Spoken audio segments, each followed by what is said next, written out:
हर हर महादेव। हम आरंभ कर रहे हैं श्री महापुराण की श्री रुद्र संहिता के चतुर्थ खंड का 6वां अध्याय, कार्तिकेय का अद्भुत चरित्र।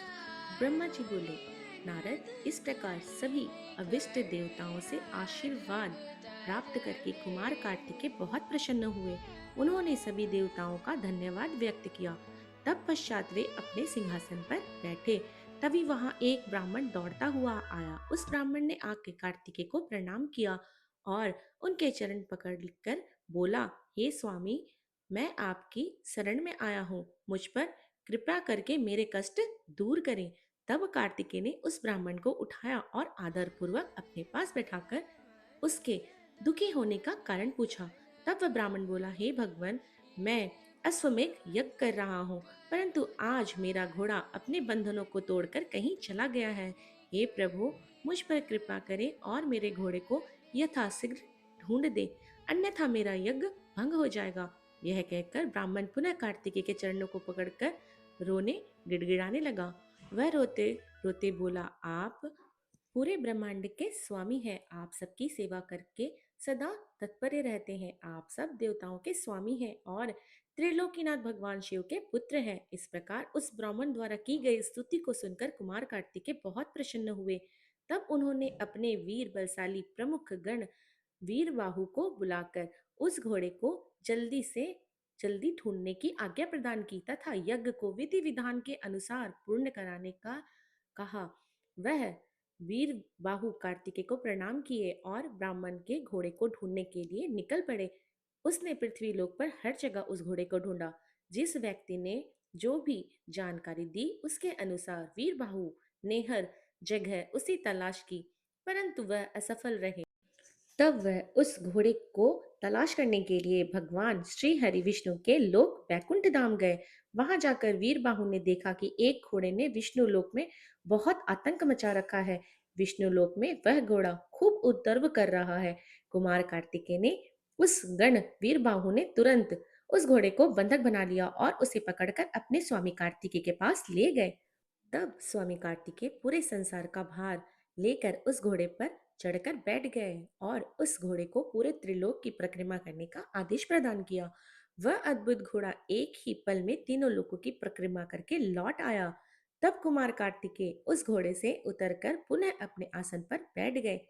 तब वह ब्राह्मण हाथ जोड़कर कार्तिकेय का धन्यवाद करने लगा और उसने बोला कि प्रभु, आप यह घोड़ा मुझे सौंप दीजिए ताकि मैं अपना यज्ञ पूर्ण कर सकूं। तब कार्तिकेय मुस्कुराए और बोले, हे ब्राह्मण, यह घोड़ा उत्तम है और यह वध के योग्य नहीं है, इसलिए आप इसे अपने साथ ले जाने के लिए ना कहें।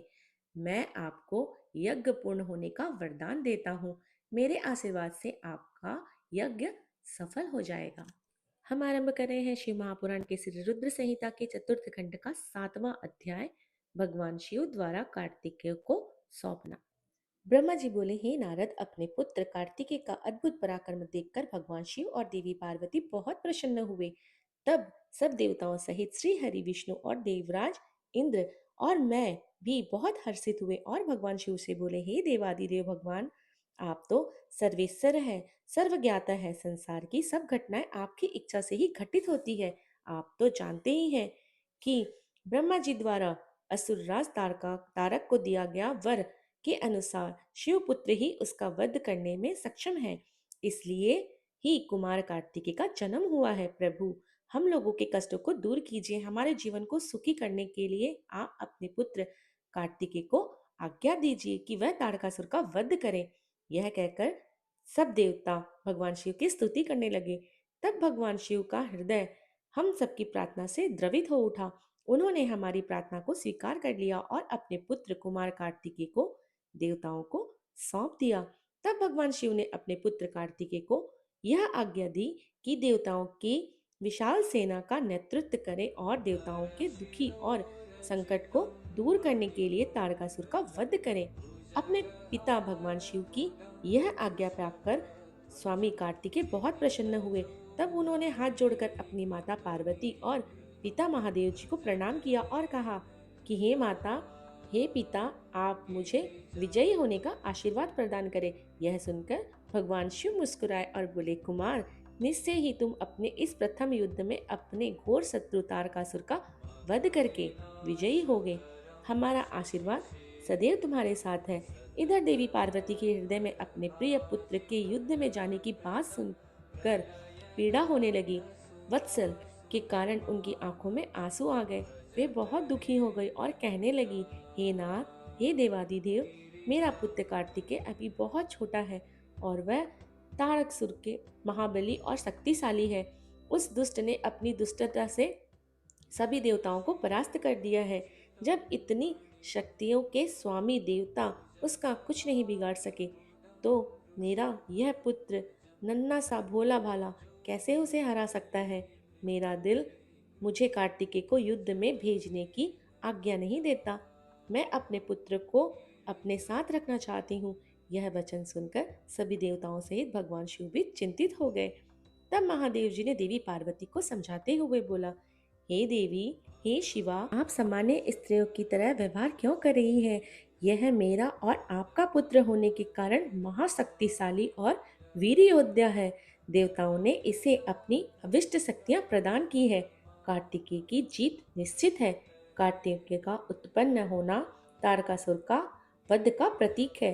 आप व्यर्थ में चिंता ना करें और अपने पुत्र को खुशी खुशी तारक के वध के लिए भेजें। भगवान शिव के ऐसे वचन सुनकर देवी पार्वती को बहुत संतोष हुआ और उन्होंने कार्तिकेय को युद्ध में भेजने की आज्ञा दे दी। तब सब देवताओं का भय दूर हुआ और उनमें प्रसन्नता की लहर दौड़ गई।